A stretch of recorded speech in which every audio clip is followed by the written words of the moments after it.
Hello, नमस्कार सभी को।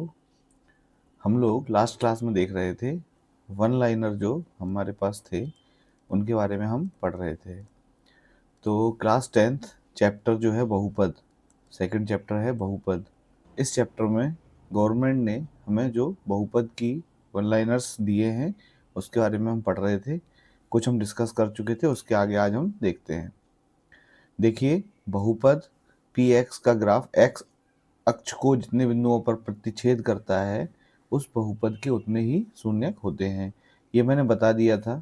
जैसे ए एक्स प्लस बी, मैं आपको पूरा पढ़ा चुका हूँ ये वाला चैप्टर। तो आप देखेंगे कि इसका अगर हम ग्राफ बनाएंगे तो एक स्ट्रेट लाइन बनेगी, और स्ट्रेट लाइन बनेगी वो एक्स एक्सिस को कितनी बार कट करेगी, कितनी बार इंटरसेक्ट करेगी, सिर्फ एक बार। यानी कि इस वाली इक्वेशन के, इस वाले पॉलिनोमियल के कितने शून्यक होंगे, सिर्फ एक ही शून्यक होगा, सिर्फ एक ही शून्यक होगा। ठीक है। तो यानी कि हमने आपको वैसे भी बता दिया था कि ग्राफ जो है, जैसे ये ग्राफ है, ये ग्राफ हमें क्या देखना होता है। अगर आपसे ग्राफ देकर पूछा जाए कि बताइए इस ग्राफ के कितने शून्यक होंगे या कितने जीरोज होंगे, ठीक है, तो हम बता देंगे जितनी बार ये एक्स एक्सिस को इंटरसेक्ट करेगा। देखो, 1 2 3 4 और 5, कितनी बार काट रहा है, 5 बार, तो इसके कितने शून्यक होंगे, 5। ठीक है। इसके बाद नेक्स्ट पॉइंट क्या दिया है, रेखीय बहुपद का व्यापक रूप ये होता है और द्विघात बहुपद का व्यापक रूप ये होता है। देखो, जनरल फॉर्म या व्यापक रूप।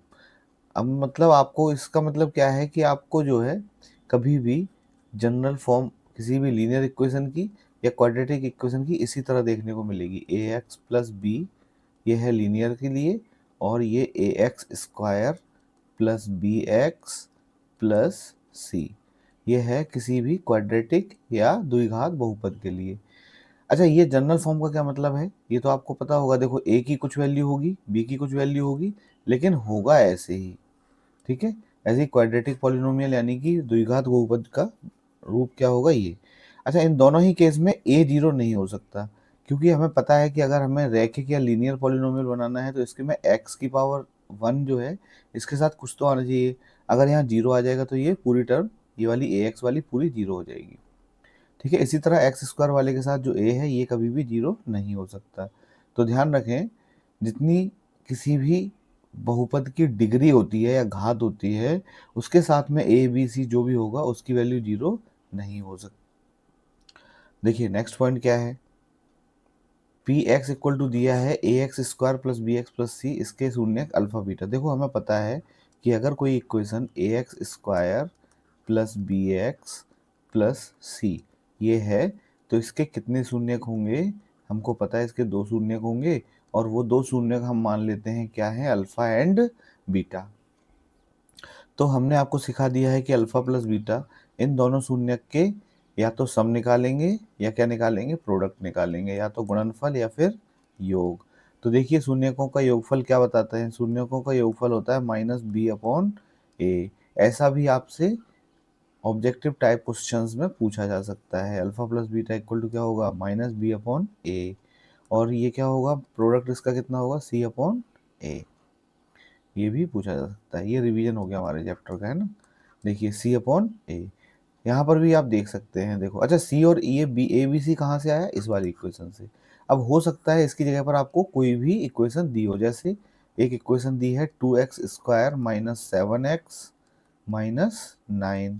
यहाँ पर देखिए, ए की वैल्यू है 2, बी की वैल्यू है -7 और सी की वैल्यू है -9। तो मैंने बोला कि इसके दो रूट्स होंगे, क्योंकि हमें पता है इसकी डिग्री 2 है, दो ही रूट्स होंगे। तो मान लो इसके दो रूट्स कौन कौन से हैं, अल्फा और बीटा। तो अल्फा प्लस बीटा का योगफल निकालेंगे कितना आएगा, देखिए, माइनस बी अपॉन ए होता है। तो हम यहाँ ये वाला माइनस लगाएंगे पहले, फिर बी की वैल्यू देखेंगे क्या है, -7, तो एक माइनस और लगाएंगे, -7, और अपॉन में ए की जगह 2, देखिए यहाँ पर A2 है। इसी तरीके से इनका गुणनफल निकालेंगे तो क्या आ जाएगा, माइनस का 9/2। इस तरीके से हम इनको सॉल्व करना है। अच्छा, नीचे देखो, यहाँ पर -12 दिया है, तो क्या है, ये दूसरा बहुपद है, जो हमने लिया वो नहीं है, इसलिए इसका आंसर कुछ और आएगा। ठीक है। देखिए, यदि अल्फा बीटा किसी द्विघात बहुपद के शून्यक हैं तो द्विघात बहुपद।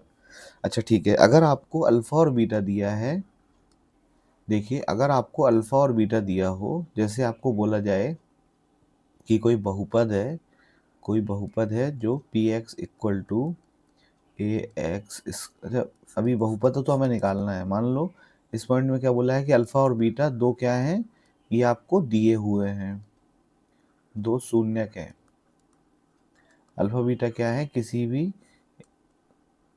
भी बहुपद के शून्यक हैं। अगर अल्फा और बीटा शून्यक हैं और आपसे बोला जाए बहुपद निकालिए, क्या निकालिए, बहुपद निकालिए, आपको बोला जाए बहुपद बताओ कि अगर अल्फा और बीटा दिए हैं तो बहुपद कैसे निकालेंगे, तो हमें क्या करना है, ध्यान रखना, हमें ये वाली टर्म याद रखना। इस तरीके से लिखते हैं, देखो एक्स स्क्वायर माइनस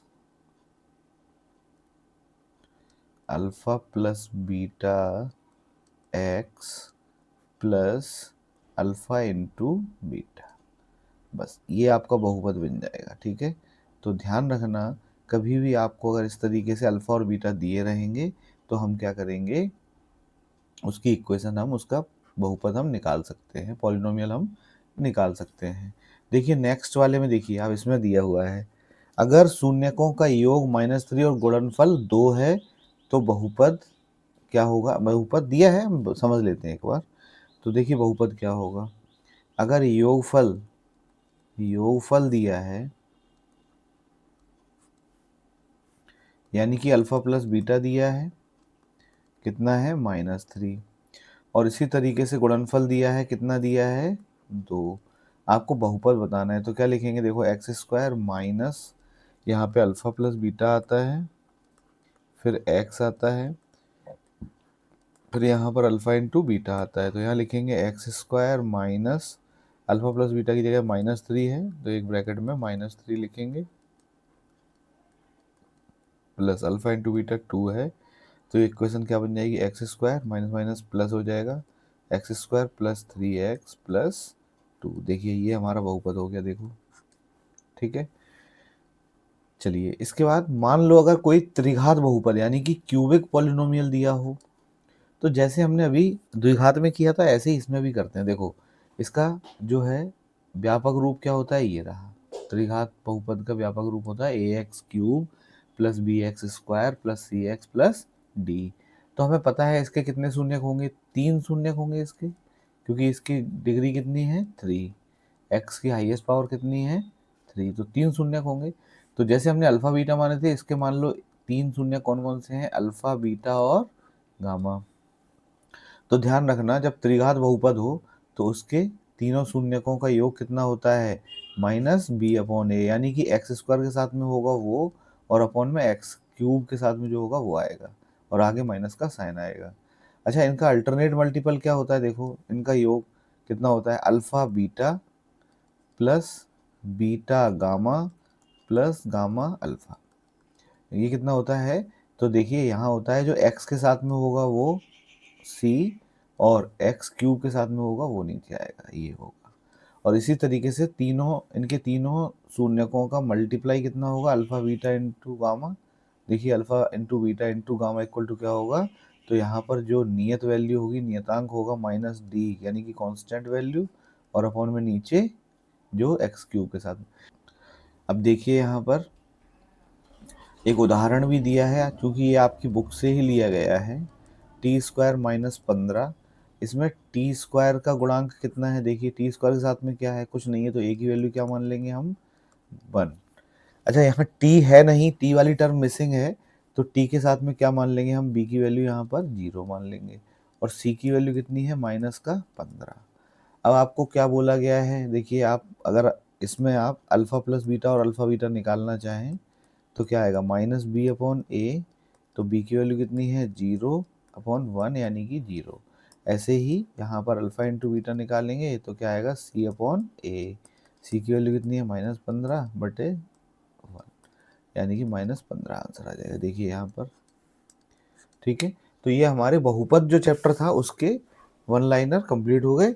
इनको एक बार पढ़ लीजिएगा, ये आपके बोर्ड एग्जाम्स में बहुत काम आने वाले हैं। आज के लिए इतना ही, थैंक यू सो मच।